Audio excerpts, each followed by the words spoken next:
যেইভাবে সিরাত পড়লে রাসূল সাল্লাল্লাহু আলাইহি ওয়াসাল্লামের জীবন থেকে আমরা সর্বোচ্চ বারাকা বা বেনিফিটটা পাইতে পারি, সেইটার একটা টিপ বা একটা পরামর্শ আজকে একটু বলতে চাই। সেটা হলো সিচুয়েশনাল রিডিং। এই ব্যাপারটা দেওয়া রাসূল সাল্লাল্লাহু আলাইহি ওয়াসাল্লামের সিরাত পড়ার ক্ষেত্রে। আমি এটা দ্বারা কি বুঝাইলাম? মানে আমরা ধরেন অনেকে আছি যে সিরাতটা জাস্ট চ্যাপ্টারের পরে চ্যাপ্টার জাস্ট আমরা খালি পড়ে যাই। তখন কি হয়, একটা পর্যায়ে আমরা ওই ইন্টারেস্ট বা আগ্রহটা হারায় ফেলি এবং আমাদের উপকারও আসলে কম হয়। সো এই জায়গায় যদি আমরা একটা কাজ করতে পারি যে আমার যে সিচুয়েশন, সে ফর এক্সাম্পল আপনি বিজনেস আরম্ভ করবেন, তখন রাসূল সাল্লাল্লাহু আলাইহি ওয়াসাল্লামের জীবনে বিজনেসের মানে বিষয়গুলো কেমন ছিল, তিনি কিভাবে বিজনেস করতেন, ওইটা নিয়ে আপনি একটু স্টাডি করলেন। আপনি বিয়ে শাদী করবেন, তখন একটু দেখলেন যে রাসূল সাল্লাল্লাহু আলাইহি ওয়াসাল্লামের বিবাহিত জীবন কেমন ছিল, দাম্পত্য জীবন কেমন ছিল।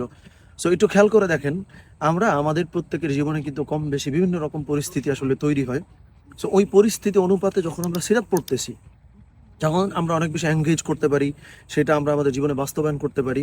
সো এইটা একটা প্রক্রিয়া। আমরা অনেকে হয়তো মনে করি সিরাত বোধ হয় জাস্ট আমি একটা পড়ে ফেললাম, একটা খতম দিয়ে ফেললাম। বিষয়টা কিন্তু এরকম না। সিরাত হলো বহুদিন ধরে ক্রমাগত পড়ে যাবার একটা বিষয়। সো এইভাবে আমরা সিরাতটা পড়ার চেষ্টা করবো ইনশাআল্লাহ।